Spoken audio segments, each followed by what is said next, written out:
Good morning, Council District 6 residents. Welcome to Council District 6 Meet Your Mayor with our Mayor Todd Gloria, co-hosted with Councilmember Chris Cate. My name is Michaela Volk, and I am Mayor Todd Gloria's Director of Community Engagement. I also represent Council District 6, and we're excited to host this morning's Meet Your Mayor series with the council member's office. So without further ado, I'll go ahead and kick it off to Councilmember Chris Cate. Thank you, Michaela, and good morning, everybody. I want to first thank you so much for being here this morning, taking time out of your Saturday to be with us and to meet our new mayor, Mayor Gloria.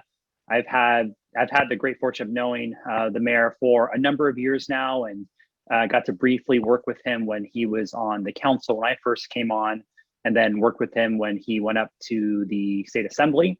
And now I've had the pleasure of working with him as our new mayor, and have been able to talk with him a great deal, both during his time in the assembly and then now in his term as mayor, about District 6 and all of the issues and important issues that we have been working on and you have been working on as residents. And he is keenly aware of a number of issues, concerns, and all the great things about District 6. And he would often lament that District 3 is the best council district in the city of San Diego when he was serving as council member.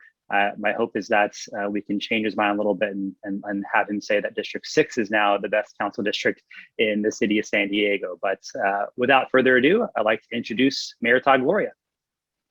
Thank you, Council Member, and good morning, everyone. District 3 is pretty awesome, but District 6 will always be my home. And many of you may know I grew up in Claremont, graduated from Madison High School, so my roots in D6 run deep. And I will just say it is a pleasure to be able to work with your council member. Chris has been a great partner in governing this city over the last number of months as your mayor. I'm particularly appreciative of his leadership role as the chair of our budget committee. Many of you may know we have started our budget process, talk about that in a minute. And definitely having a seasoned hand like Chris leading that effort gives me hope that we can adopt a bipartisan balanced budget that is delivered on time and serves the needs of San Diegans at this unique time in our history. Like Chris, I want to thank all of you for being here.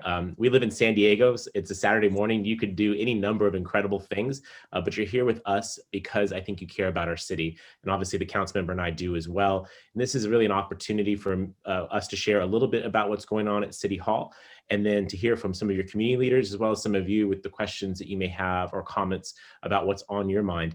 This is particularly necessary right now. We can't have a town hall meeting in person like we might normally like to. We're not quite through all of the pandemic yet. And so an opportunity like this is really invaluable. Also because during this difficult time, a lot of folks are turning to the city for help and assistance, whether that's small businesses looking for grants, tenants or landlords who are behind on their rent or mortgages, folks who are simply just looking to get reconnected to their community. At this time where we need to be in touch more, we have to be more deliberate, more intentional in our outreach, and that's what this is about. I want to remind you of the nice person who greeted you all, Michaela Volk, who is my representative to District 6. We have this time together today, but Michaela is a true public servant. She works far too much, in my opinion. She's a really, really hard worker. You are in extremely good hands with Michaela, and if after today you have comments, questions, concerns, maybe a pothole somewhere in Claremont or a streetlight that's out somewhere up in Mesa, I hope that you'd reach out to Councilmember Cate's office or to Michaela. We'd be delighted to assist you. What I'd like to do quickly is give an update from City Hall, and then we have some questions and some more questions and some more questions. And I'll try and be quick in the sense that I know most of this is beneficial when we can have a dialogue, but I also want the chance to tell you a little bit about what's going on. And what I would say right off the bat, the most important thing that the council member and I are working on right now is around COVID and our response and recovery. You may know that the city is playing an assistive role at the county in vaccinating San Diegans. We have now crossed the 70,000 person mark in terms of vaccinations provided by city workers to members of the public. All of our city's firefighters, paramedics, lifeguards are authorized to give doses. We've been providing them out of a stationary facility in Balboa Park, as well as pop-up facilities in different parts of the city where our infection rates are higher than average, and also doing some mobile response efforts, looking for senior citizen communities, assisted living homes, places where our firefighters can go and provide those doses directly. The fruits of that are being shown. We are seeing a declining infection rate and increasing vaccination rate. And that's why you see us transitioning through the colored tier status from the state and on track to have the tier status go away on June 15th. I would just humbly ask you all to continue doing what has allowed us to be in this posture of maintaining social distance, of wearing a face covering in public, and getting vaccinated when it's your turn. I believe the council member got his maybe a week ago today. I got mine about 9 days ago. I'm looking forward to my second dose soon. As long as we continue on this path, we can fully reopen our schools, we can fully reopen our economy, we can put the pandemic behind us and get about the work of addressing the major priorities in our city, and there are many. The pandemic has hurt many San Diegans' bottom line, their household budgets, and the city is not immune to that. We have seen a dramatic reduction in our revenues because of the restrictions in the economy, specifically the limitations on travel. Tourism taxes is one of the major revenue sources for the city. And because we have a lot of empty hotels, that has certainly impacted the budget that Chris and I are having to consider. I will tell you that I would be here this morning with a much more dire conversation with you if it was not for the passage of the American Rescue Plan by our president and Congress. That federal relief package provided over $300 million to the city. Those are dollars that we're going to be able to use to fill the current year's financial deficit. Next year, the one that starts on July 1st budget deficit, as well as address a good chunk of the projected deficit for the year after that. The city's financial indicators usually lag by a year or so. So, you pay your property taxes twice a year. Those dollars come in not every single day. And so as a consequence, we need to be judicious with these dollars and make sure that we use them to maintain service levels. I would, if absent the American Rescue Plan, I could be sitting here with you today saying that those very same firefighters who were out vaccinating San Diegans were going to take a pay cut or a layoff, get a pink slip. Because of those federal dollars, we don't have to do that. And I'm very grateful to the president and our congressional delegation. I know that Congressmember Scott Peters represents a good chunk of District 6. Next time you see him, please thank him for his vote in support of that particular measure. Speaking of financial relief, we are now in the position, I'm sorry, let me finish off that thought. With regard to the budget, I proposed my first city budget last Thursday. Did it with Councilmember Cate at a small business in City Heights. This is the start of our budget process. So I have a proposal basically putting something on the table today. The council is going to start a process of review, public comment, and input. This is where you all are welcome to be in touch. I see Coda from my team has put a link in the chat so you can get it in detail. That public process is led by Councilmember Cate. It's a multi-day process, all-day process. We were joking just before we went live about the fact that he's expecting baby number 3 sometime during this process. That is how committed he is to public service, everybody. But I have confidence that he can juggle both the duties of being a third-time father and budget chairman at the same time. This process is one that, again, is different because of the financial relief from the federal government. It does have some service level reductions, reflecting the fact that even before the pandemic, the city was running a substantial budget deficit. And so we have to make some structural changes to the way we fund our city. Those are reflected in the budget. It remains to be seen what the council will choose to say, what the public will choose to say about this. I'll have an opportunity to revise that proposal in May, and then we'll be on track to adopt it sometime in June. A reminder, the city must pass a budget. We have to be balanced. We don't have the luxury of running a deficit, and we will definitely do that. Within my budget proposal, broadly speaking, we're calling it the Get Back to Work SD budget. In part because there's a significant amount of funding dedicated towards trying to restart our economy.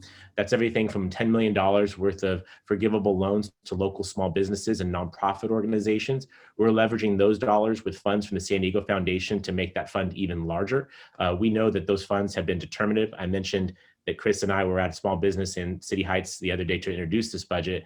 That business got a grant from the city last year on its first relief package, and they credit that for being able to stay open and not go out of business. We want to make sure that more businesses that are just hanging on by their fingertips have that kind of assistance, because we recognize that the recovery will be slow and long. While many people are itching to get out, other consumers may take a while to feel comfortable, and that will harm people's bottom lines. If the city can play a helpful role utilizing some of our federal relief dollars, we want to do that. Another area of emphasis in this budget is homelessness. We are committing a $10 million increase to the homelessness services budget. What does that mean? It means a bunch of things. We're proposing 300 additional shelter beds for our homeless, additional detox, mental health, and substance use programs, recognizing some of the underlying causes of homelessness, an expansion in our city's citywide homeless outreach team. This is our non-law enforcement related social workers, counselors, folks who are trained to do homeless outreach. That program was stood up a few months ago. We've seen some positive results, and so we want to put some more money toward that.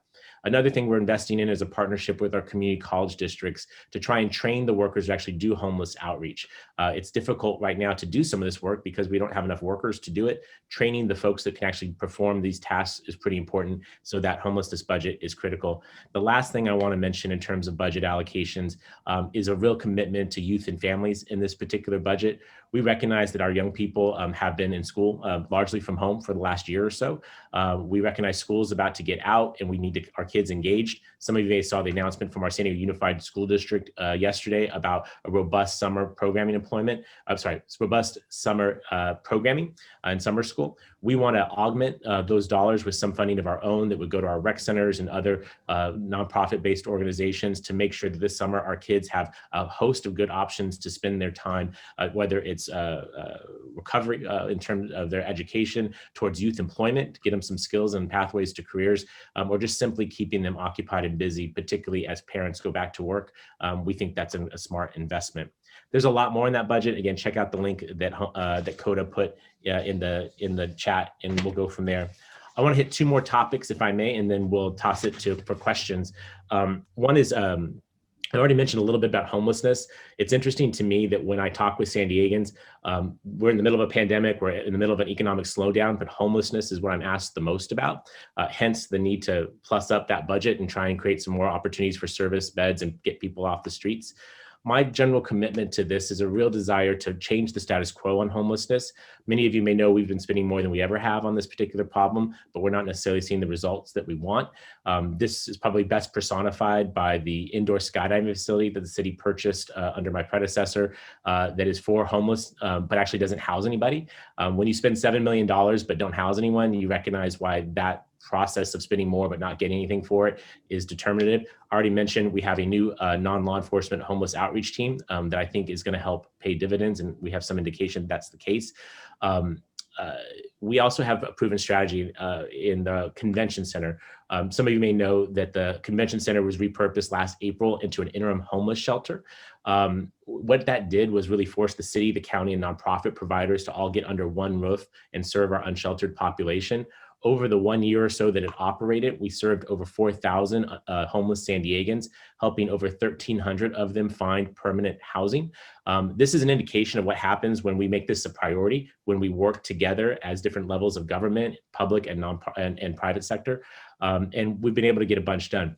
When I took office, the convention center was slated to close back in December for homeless services. Because we were still in a stay-at-home order, and because there was still no use for the convention center, we still couldn't host any kinds of events. I made the ask of the city council, and Chris voted along with his colleagues to extend operations of the convention center until March.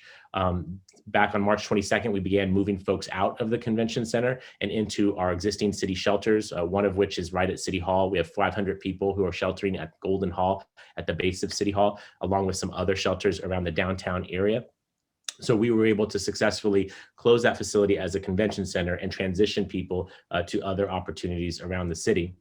Around the same time, we got a phone call from the U.S. Department of Health and Human Services asking if we would provide shelter to unaccompanied minors who are appearing on our southern border. The county and I were asked if we would do that. Because the convention center was soon going to be empty, and because these are kids and they should not be incarcerated, they should be in a better setting than that. We said yes. Today, right now, we have over 400 young people, ages 5 to 17, who are sheltering at our convention center.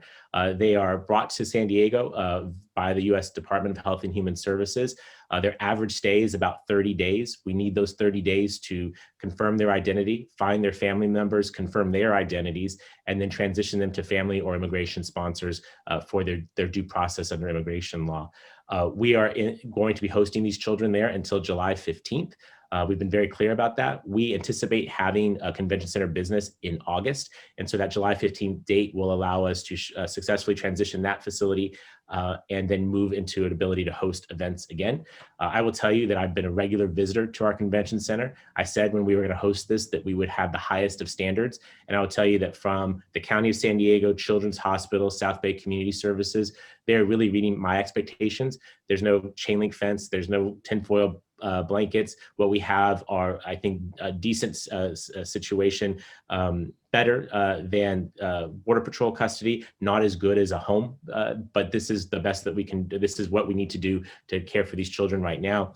I look forward to welcoming conventions back to San Diego, going back to the budget conversations. When we have conventions coming to town, we have tourists and visitors. They pay tourist tax that help us fund things like road repair, law enforcement, et cetera. And so we look forward to that transition. Last thing I want to mention is around energy and climate. Some of you may know that we have a franchise agreement with the San Diego Gas and Electric. We've had it for over 100 years. That particular agreement was extended because the previous administration wasn't able to extend it to June 1st. And so the existing franchise expires on June 1st. Earlier this year, we spent several weeks soliciting public input on what folks want to see from an energy provider for our city. We issued an invitation to bid. That's basically a contract offer, and solicited participation. We got a single bidder, San Diego Gas and Electric. We got it last week. Yesterday, my administration began negotiations with SDG&E on how to chart a path forward on if we would like to sign another deal with them. I'm proposing a deal of 10 years with an option for additional 10 years to serve as our energy provider. Rather than the 50 years they've historically received, this shorter term is really a reflection of the changing nature of energy and the fact that with climate change, innovation, and other things, we have a desire to try and keep it a little closer to the chest, make sure that we are seeking innovation, that we're meeting our climate goals, et cetera. We will spend the next number of weeks negotiating this agreement. If we can come to an agreement, both in term of bid price, accountability measures, a cooperation agreement, things that I think probably a lot of D6 residents care about, things like solar and utility undergrounding. We hope to bring that deal before the City Council for its consideration sometime in May before the deadline in June 1st. There's been a lot of questions about community power, the idea of municipalizing energy services. And I will tell you that that is an enormous undertaking, that I don't believe the city is currently exactly prepared to do. And so as a consequence, some level of agreement, I believe, is necessary with a provider. I want to be clear, though, sometimes this gets confusing to folks. This is about the poles and wires that bring energy, like electricity and gas, to your homes.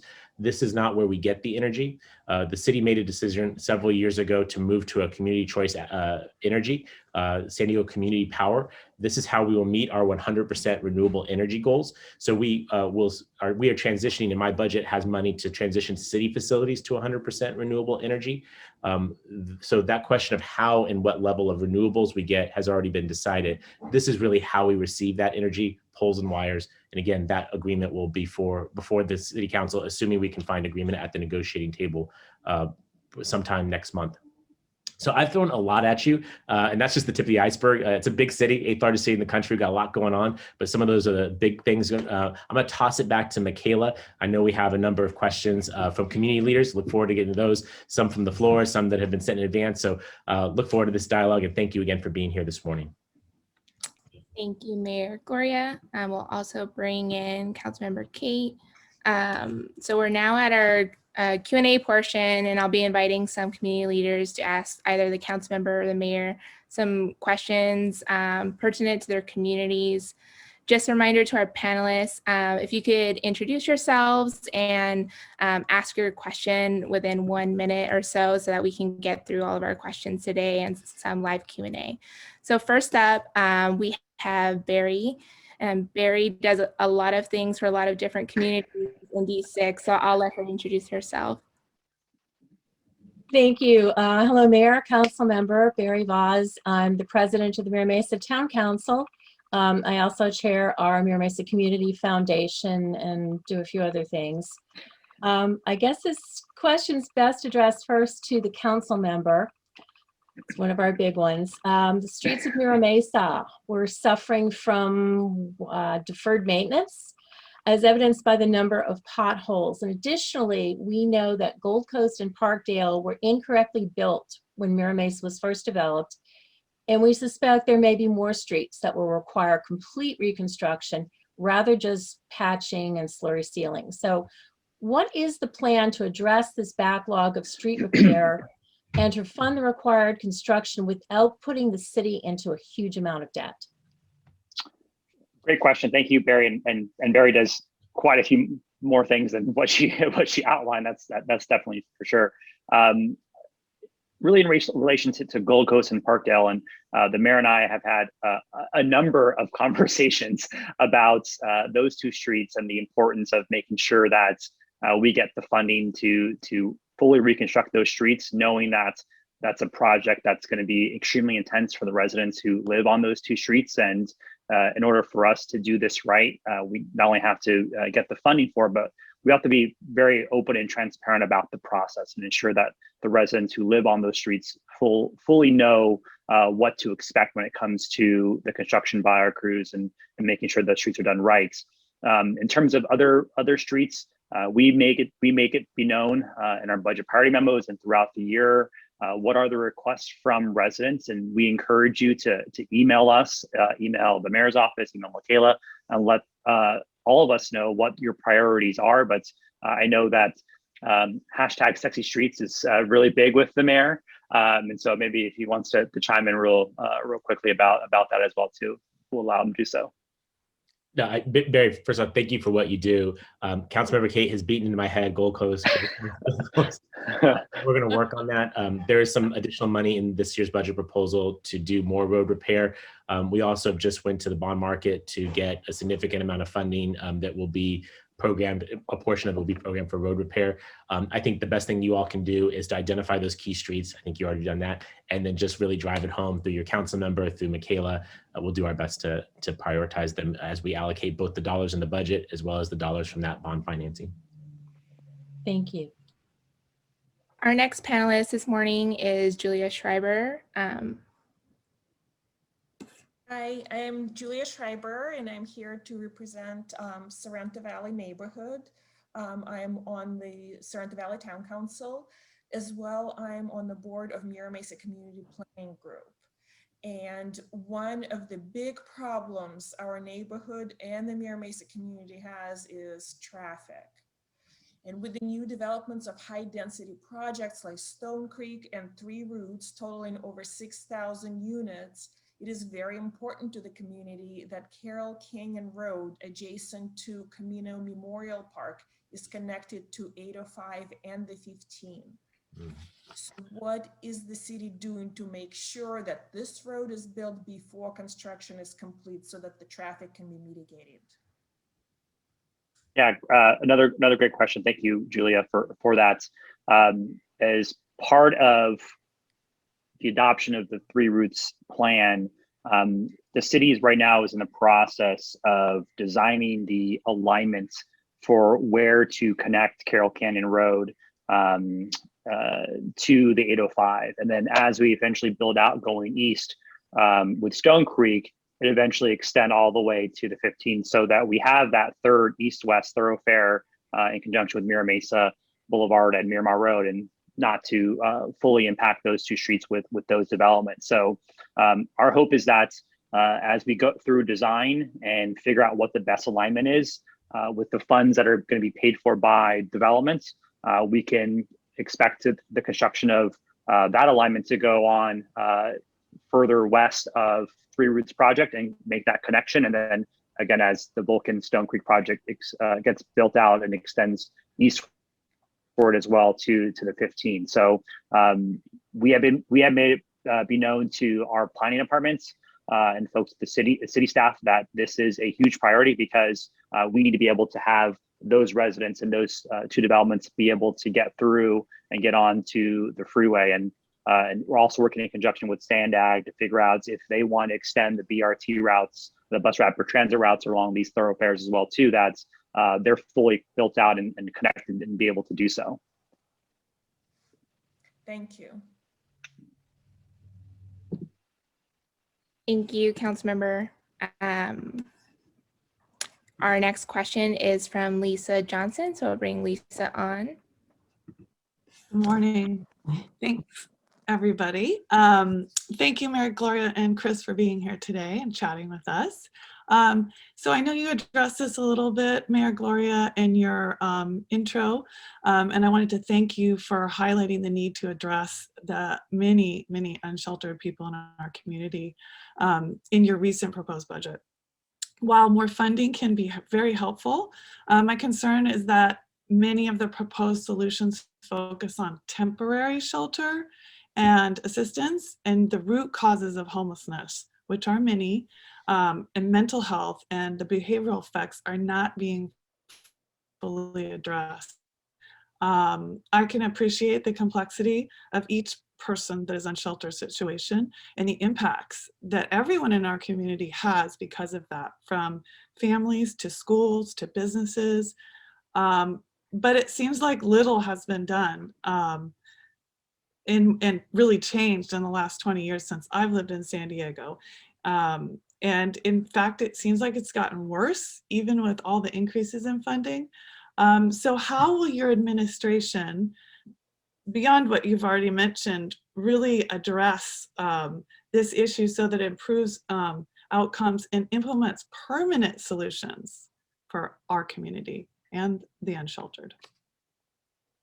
So I so appreciate you asking that question, and I think it's really indicative. I was going to disagree with you, and then you pivot it because you're saying that you haven't seen any change. I would say no, there's been a change. It's gotten worse, right? It's not just downtown. It's really in every community, and the acuity of it, right? I mean, the visible expression of extreme mental illness and addiction and other issues are present, and they're visible in your community. They're visible in Barry's community and Julia's community. You see it everywhere, and that's terrible.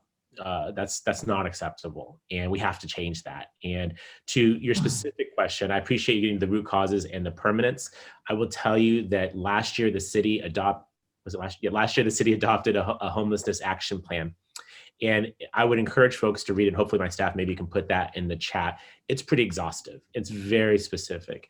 And one of the identified needs there is for more shelter capacity.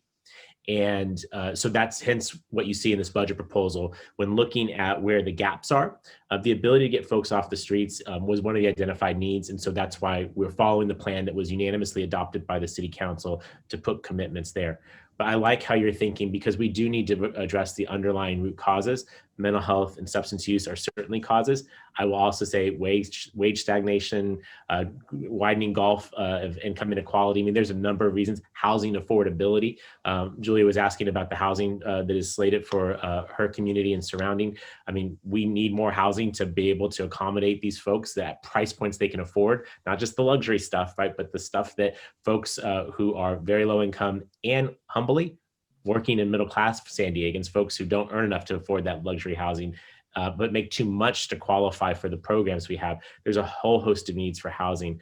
But I want to tell you, you again, within that 10 million, you see a commitment for detox beds, recognizing the substance use issue, rapid crisis response outreach and mental health treatment. We're working better than we ever have with the county. They have reinvigorated leadership there that's looking to partner with us. One of the things we'll unveil later this year is a mobile crisis response team, meaning to say that when a 911 call comes about a mentally ill individual, that would get dispatched to trained professionals as opposed to calling out for law enforcement. That's a better response. That's nationally best practice, and it's a lot less expensive than having law enforcement. So there's a lot of that. The permanence issue, I want to drill down just on that a little bit quickly. What I've shared with you to date is what the city is doing with our resources. but that does not reflect necessarily what we're able to get from the state or from the federal government. So in the case of the state, I have joined the other big city mayors in California to ask for a $16 billion commitment over the next 4 years for homelessness. That could be used to do things like acquire more hotels and convert them into permanent housing for the formerly homeless. We've done 2 hotels like that in the last year, done rapidly, like within months. If we get this funding successfully, I believe we can do a lot more of that and further get more of our roughly 8,000 homeless people off the streets. It also doesn't include the president's infrastructure proposal, which is inclusive of housing because housing is infrastructure. And that may generate additional dollars that can get us the kind of permanent units along with the permanent services you're asking about, Lisa. So last thing I would say is that we are engaging Matthew Doherty, who was President Obama's homelessness czar. He has issued a report for internal improvements. It does identify some of the things that you mentioned, Lisa, and we'll continue to persist on this. My last thing is you said a word that's really important, complexity. This is a very complex issue. There are no simple solutions, but you have my ironclad commitment to continue to persist in doing this, not the shiny object routine that is the indoor skydiving facility, but the difficult work of outreach, mental health clinicians, mobile crisis response teams, the kinds of stuff that really get to what you're raising. And again, I deeply appreciate you putting this on the table. Because you put it on the table, we can prioritize it and hopefully get more people off the streets. Okay. Thank you. And we have a special guest star. Yeah. Household. Sorry. He wanted to visit. Michaela, who's next? We'll go into our next question. So I'm going to introduce Juan Arriaga, and he is the vice chair of the Kearney Mesa Planning Group. Juan, if you'd like to ask the mayor your question. Good morning, everybody. And again, my name is Juan Arriaga. I'm representing Kearney Mesa. I'm a board member of the Kearney Mesa Planning Group. My question is for Mayor Todd Gloria. And first of all, Mayor, I want to thank you for doing these kind of events. It's great that you're reaching out to the community. And I also appreciate Chris, Michaela, and John's participation on some of our planning group meetings. That represents a lot for us to have a direct contact to your office. So thanks a lot for that. And going back to Kearney Mesa, as you guys know, Kearney Mesa has a lot of potential, especially now with updated community plan. Kearney Mesa is in an exceptional location in between major roads, but it has limited transportation connectivity to downtown and the airport. So my question is, how can Kearney Mesa be connected via the light rail to UTC, Mission Valley, downtown, and hopefully eventually to the airport in order to allow residents, workers, and visitors from this area to have better connectivity to the rest of the city? Sure. Well, Juan, let me just throw back a compliment to you. Thank you for serving on your planning group. For any of the folks who are dialed in this morning, I would say if you're watching a council member town hall on a Saturday morning, you're clearly civically engaged, and maybe you can take the next step and join good people like Juan on the planning group or a town council or other community group that can help advance the needs of your community. So Juan, thank you for doing that. I love your question, and I would just say that dynamic you just described is not necessarily unique to Kearney Mesa. A lot of our communities are not well served by transit or other forms of non-car mobility options. And as we see more developments like Three Roots and others that are coming, we absolutely need to make investments in infrastructure. Much like what I was saying with Lisa a moment ago, it's kind of a tiered thing, so go with me on this. I'm the vice chair of SANDAG, and later this year at SANDAG, we'll be adopting a new regional transportation plan. And this, I think, in many ways would align with what you just asked about, Juan. It really envisions, I think, a shift from a 20th century transportation system to a much more 21st century transportation system. It's colloquially known as the 5 big moves. If that term is familiar to you, this is what we're talking about, the San Diego County's regional transportation plan. What are the 5 big moves? Well, there's 5 main elements, but a lot of it is a major investment in transportation, particularly rail. And to your point about Kearney Mesa, one of the projects in there that would do what you're describing is called the Purple Line. And it envisions an extension of they call it heavy rail, but essentially, something like the trolley, maybe something that's even more faster than that, going from San Ysidro along the 805 corridor to Kearney Mesa, and then eventually Sorrento Valley, kind of that sort of alignment. It's not a perfect alignment established today, just sort of a notion of the places it wants to connect. As you well know, we're almost finished extending the Midcoast trolley up to the UTC Mall. You can kind of see how these projects would come together and link multiple job centers. I think it's really critical to accommodate the housing that is proposed in Kearney Mesa, to meeting our climate action plan goals. It really envisions driving down carbon emissions. So it's really important. If you in Kearney Mesa are interested in this, I would stay in touch with Michaela. We can keep you posted on the process, the regional transportation plan, but it's a very significant shift for our region, and it's one that I think is necessary. The last piece of that tiered thing, like I was mentioning to Lisa on homelessness, is that we are closely watching the infrastructure proposal from the Biden administration. If they're going to put down trillions of dollars for infrastructure, we want to be there to capture our fair share for San Diego. And that can also help invest in things like a regional mobility hub in Old Town that would be the sort of brains of our regional transportation systems, transit, giving you that access to the airport that you mentioned a moment ago, as well as other key projects. So I think this is going to be a really exciting year for transportation and for infrastructure. And again, much like Lisa, putting it on the table helps me want to go back to DC and advocate with regional stakeholders at Sandag, saying this is important. If Kearney Mesa is going to take its fair share of new housing, we need to give them the fair share of infrastructure in order to maintain quality of life. And by the way, what you're doing in Kearney Mesa is amazing. Councilmember and I were in the Convoy District the other day. As I mentioned, I grew up in Claremont. Its progress is undeniable. It looks amazing. And I want to be there to help support you guys as you make your community better. Thank you. And last but not least, we have Wes Quach, who will be representing the Asian Business Association and Convoy District this morning. Hey folks, good morning. Thank you for having me here. So here in District 6, nearly 1 in 3 residents are of Asian Pacific Islander descent. Hate crimes against the AAPI community have been increasing a lot the past year with the COVID-19 pandemic. Could you please talk about some of the things you both have done or plan to do to address this issue? And also, could you speak on the importance of what it means to have Asians in local government, on town councils, etc.? Chris, do you want to go first? Yeah, sure. Thank you, Mr. Mayor. Thank you, Wes, for the question. And to take your last question first, I mean, I think it's incredibly important. I think it's something that the mayor has commented on repeatedly about having individuals who represent communities, who look like different individuals in the community, serve in roles in government to allow that next generation to move forward. I saw Mitz Lee is on today. I mean, she's a trailblazer. Todd and I, the mayor and I wouldn't be here if it weren't for her. And I think the mayor and I share that the next person who comes into these roles will hopefully fill the space that we're leaving behind. And to get to your first point, I think what the mayor and we were in Convoy the other day is to show that we are behind the Asian businesses and residents in tramping down any hate, xenophobia, racism, especially within the API community, by going directly to them and asking, really pleading with folks to report any incidences that do occur.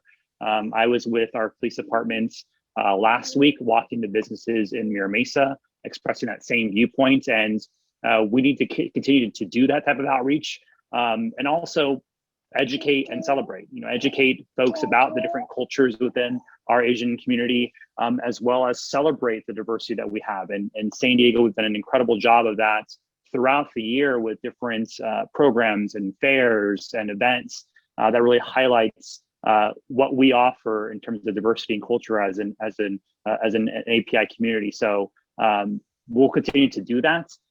It's really at heart of who we are as San Diegans, and the API community has brought forward so much that we need to be able to celebrate that and educate people about really the richness of our cultures that we have to offer.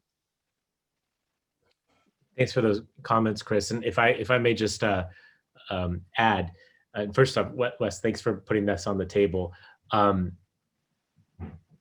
I was mentioning a moment ago to Juan about the progress on the Convoy District. And that has largely been driven by our AAPI community, right? Finding a cultural district there that I think will soon rival Little Italy in terms of a cultural district in our community and the inherent benefits that doesn't just accrue to our Asian Pacific Islander San Diegans, but really to everybody. You know, folks love the Convoy District, right? And I think that's just one of many examples of the way that our API community has contributed to the greatness of this city. And that's precisely why Councilmember Cate and I were in the neighborhood trying to signal our obvious opposition. And I think it's important. I mean, it's obvious, but it's important for people in positions like ours to say very clearly that the kind of hate that we're seeing directed towards Asian Pacific Islanders is absolutely unacceptable. We will not tolerate it in the city, and we will aggressively address it when it happens. And that's a part of why we brought law enforcement. Our San Diego Police Department chief was many of our officers, as well as the county's district attorney, to make clear that we mean it. And I hope that that brings some level of comfort to residents who are, I know, very afraid right now that we have had some incidents here locally. We've had some pretty significant ones nationally, and we don't want that here. We won't tolerate it here, and we'll act accordingly. I thought Chris, I was a history major. I graduated from USD. I was a history major, like Chris. Yeah, Toronto. And so when he mentioned Mitz Lee, I can't underscore that enough. I would say, I would add to that mix Tom Hom. And I would note that, to my knowledge, and this is where I put my history major to the test, we're the 4 API people who've ever been elected to office in the city of San Diego. And I think that's indicative of the work that we must do around inclusion and participation, that in the whole entirety of the city, there's 4 of us that have served in local office in San Diego. And hats off to Tom and to Mitz for blazing that trail. Chris and I have a special responsibility to continue to lead. And I would hope that more folks would step forward to serve, maybe not in elected office, maybe in more community level offices like Juan and elsewhere, but it's really important. And I'm trying to do my part. We've established an API advisory board in the mayor's office in order to make sure that we have a formal line of communication with API community leaders. I'm a quarter Filipino myself, but I recognize that it's a big and diverse community, and we have to be intentional about really inviting that input in and making sure that we're on top of the issues that are out there and that folks are concerned about. This is where I want to plug the fact that we have a lot of vacancies on various boards and commissions across the city. Commonly, the mayor gets to nominate and the council can confirm individuals. I'd encourage you to check out some of those vacancies. I got my start on the city's housing commission. I can't remember if Chris had an appointment before his elected office, but point is, it's fertile ground. Yeah, he was smarter than that. It's fertile for future leadership opportunities. And we'll continue to do what we can to signal our support. And Wes, if you have suggestions, I certainly am all ears. You know, the worst thing I think we can do right now is be quiet about this, right? The false narrative that this doesn't happen because we don't speak out about it. You know, I think what we have is a concern that many of the hate crimes that are happening are going unreported. I had a town hall meeting with our city attorney a few weeks ago, trying to solicit ways that we can improve this process. And if there are any folks who are watching this conversation, I would encourage you to contact my office as we try and figure out the various ways that we can make this process better, more friendly, more inviting.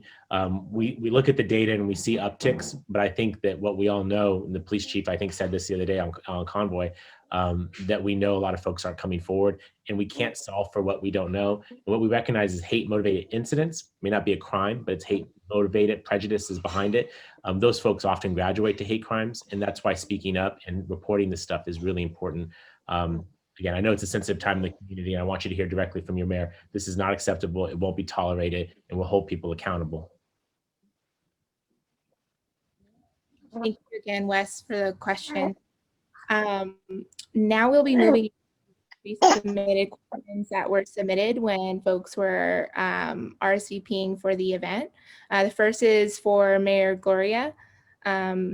So communities across Council District 6, like Kearney Mesa, Mira Mesa, Claremont, Rancho Penasquitos, are seeing a lot of new developments.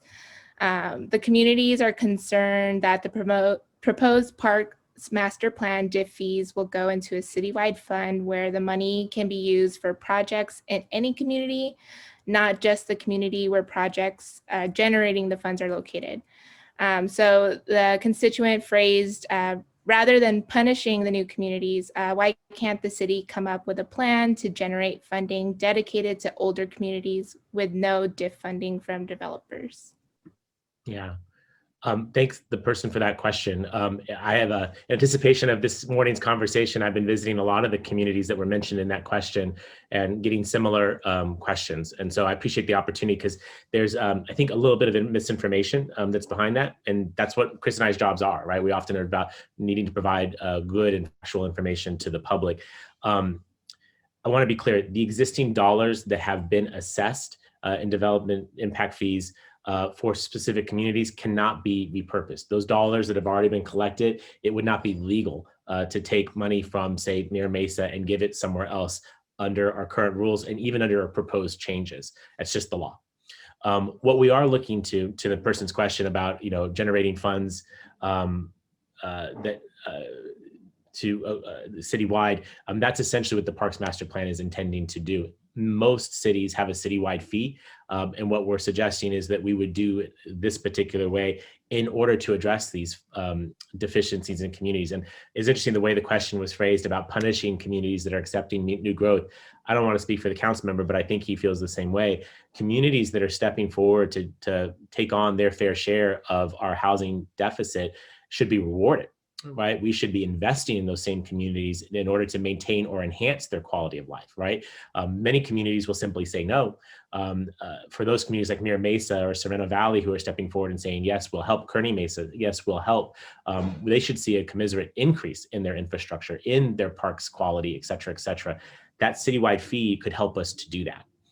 So hopefully that's some helpful kind of fact checking in terms of that concern about punishing or taking dollars away from the community, and instead creating a new funding source that could help, again, allow us to address the needs those communities are growing. We won't be able to fix our housing crisis if the communities that are accepting more housing are seeing a diminishment in their quality of life. And so I think this is really key to making sure that every neighborhood does its fair share, right? We can't solve it if just one neighborhood does it. We need everyone to participate. I think this is a means of doing that. And the last thing I would just say is that I recognize in District 6, well, these are not necessarily new communities. The house I grew up in was built in the early 1950s. That's not new anymore. But of course, we have neighborhoods that are 100 years old or more in our city. And when you look at the condition of our park system, you will see some heavy inequities that are in those in our parks. Some beautiful ones in the growing areas of Otay Mesa and along the 56 corridor. And then you see some other communities that have really under invested in assets. We have to start addressing that. The Park Master Plan is an attempt to do that as well. But again, it's not about punishing communities. In fact, I would prefer to see it as rewarding those who are stepping forward with solutions, particularly when it comes to our housing crisis. Thank you, Mayor Gloria, for answering that question. I'm going to toss the mic to Councilmember Cate. Almost 95% of the questions submitted for Meet Your Mayor with Council District 6 were about the roads. And so some of the mentions were Balboa Avenue, Genesee Avenue, Near Mesa Boulevard, and streets around schools like Hickman and Challenger. Constituents want to know how you, as their council member, will be advocating for the roads in District 6 during the budget process. No, great question, and I know my district, but and I figured, and that's good, and it's partly why. If you go back and look at our budget priority memos that we issue every single year, we like to be very specific in our memos, and that is sometimes different from other council members and council offices and how they produce their budget memos, where we list out every single street that we want to be funded and be repaired. That way, when we adopt our budget, the administration and the staff under Mayor Gloria will be prepared to say, okay, here are the streets that we know are either in the worst condition, or we're hearing from residents through their council office or residents directly, and they're prepared to go forward in what we call the annual allocation process by which we will distribute a certain amount of money for streets or street lights, sidewalks. But we are specific with these requests because we want to get the first bite of the apple and say, we've done our homework and we know where this money should go. And so that's part of the process of what we do. And we do that throughout the year too. It's not just when we do our budget priority memos in the January timeframe. So that's constantly why we ask for these requests from residents and to continue to request them. The last thing I'll say is during the budget process, when we're talking about funding and where money goes, you'll hear a lot from me about getting more money to core services like infrastructure, because these are the basics that we do as a city and we need to master them and we need to do them well. And so hopefully we'll be able to see that. Hopefully we have a great May revise where our economy is humming along even better than we thought, and we get more revenue, and hopefully direct that funding toward our infrastructure challenges as a city. And Michaela, if I could just add, because I think a lot of what Chris said goes back to Barry's question from Mayor Mesa. And I know the roads are unacceptable. One of the changes we're trying to make in my administration is less of a focus on quantity and more on quality. It's a situation where it's not just about slurry sealing the street, but it's coming back and actually doing the proper repair. This is the Gold Coast issue, right? If it's not done correctly from the beginning, it's only going to get worse from time. So you're going to see a different approach on that, trying to really have substantive repairs, not just on neighborhood cul-de-sacs, but on major thoroughfares. You were mentioning in the questions around Balboa and some of these major streets where hundreds of thousands of cars travel a day, as opposed to like my parents' street, which was recently repaved before I was elected mayor. So don't anyone think there's any favoritism there. But if they live on a cul-de-sac, there's a handful of people that drive on that street. Prioritizing that one, which was in need of some repair, but not quite the same as the major arterial that feeds to their street, where again, literally hundreds of thousands of people go a day. I think we should be reconsidering our priorities and really, again, trying to drive investment where it'll help the most number of people. And again, that's on quality repairs on major thoroughfares. Let's help more San Diegans avoid a busted axle, a flat tire. That's how we can help a lot of working families, and that's what we're trying to do. And I know that the council member is equally passionate about infrastructure. Thank you both for addressing that question. I know we have about 6 minutes left. We do have one more pre-submitted question, and then I'll allow the council member and the mayor to give some closing remarks.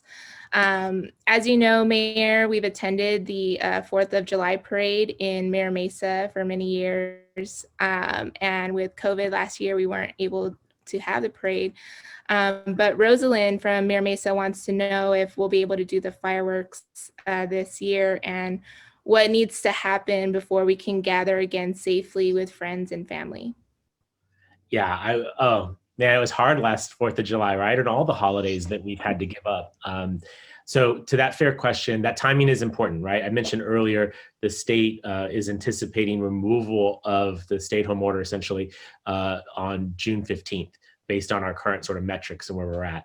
And so July 4th is after that. So there'll be certainly less restrictions.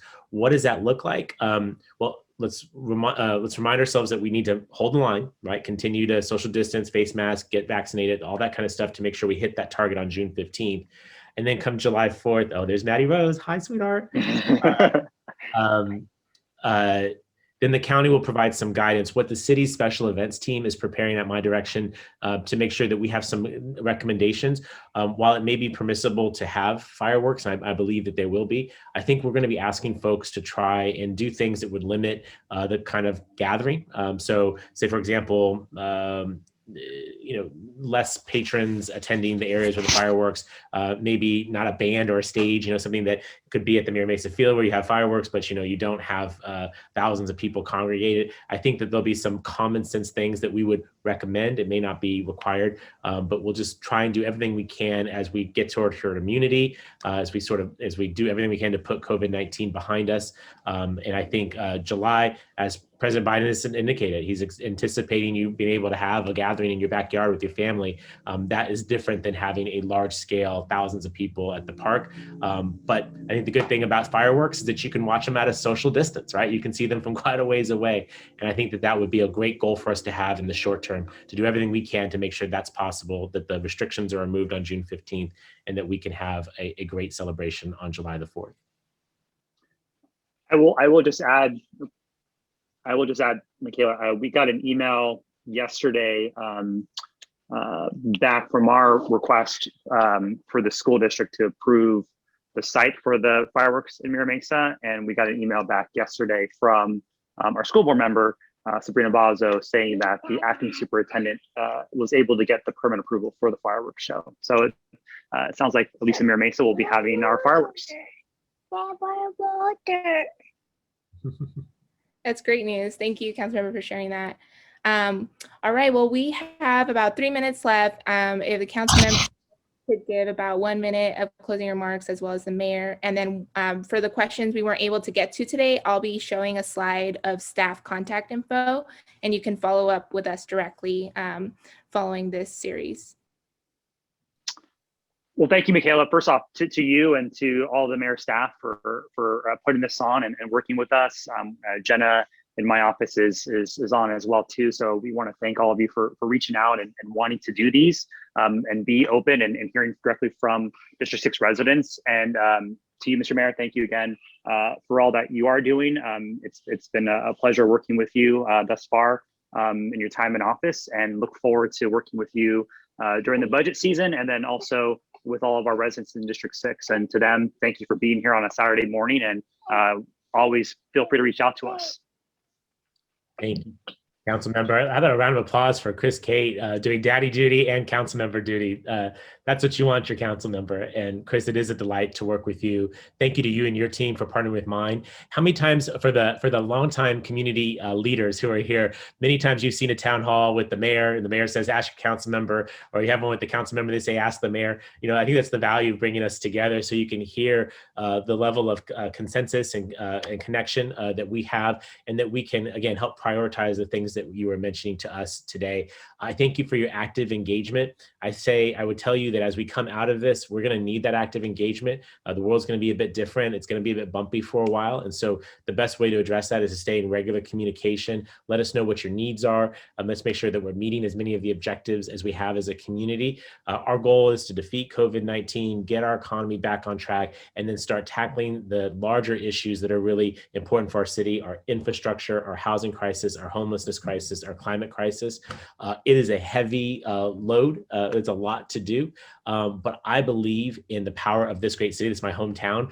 We have an incredible city. We're very fortunate to live here. And I believe that we can accomplish a lot and be really class leaders on so many of these issues. Stay in close touch with Michaela from my team, who's incredible. Round of applause for Michaela. And I look forward to coming back again and again. This is the only way I know how to do this work, is to be in direct communication with all of you, to hear what's on your minds and what's important to you. So I appreciate you giving us some of your valuable time this morning. And again, I look forward to talking to you again, hopefully next time in person. It would be great to see everybody live, maybe at a reopened teen center in Mira Mesa. I think that would be a good goal to have in the short to midterm. Michaela, back to you. Thank you, everybody. And I know Lisa wanted to do a quick shout out for an event they're hosting, and afterwards I'll put up that slide. I know the mayor and the council member may have something at 11, so feel free to log off, but Lisa will make a quick announcement. Thank you so much, Michaela. It's Lisa with the Coastal Canyon Fire Safe Council. We have a free to residents chip and dump event. So you can bring your junk, your trash, your yard clippings to this Mormon church in Claremont. I put the address in the chat. It's also, I put a link to our website. And I want to thank Councilmember Cate and hopefully the mayor for participating in our event. We just want to make sure that everyone's homes, especially on and near canyons, are ready for fire season, because the more defensible space you can clear, the safer your property will be and your neighbors. So I want to invite everyone to participate in that. Again, free chip and dump. Thank you. Thank you, Lisa. Michaela, you're on mute. Thank you, Mayor. I'm going to put up that slide with our staff contact info. And thank you again for joining us. Have a great weekend. Have a great Saturday. Thanks, and have a good weekend. Thanks, everyone. Thanks, everybody.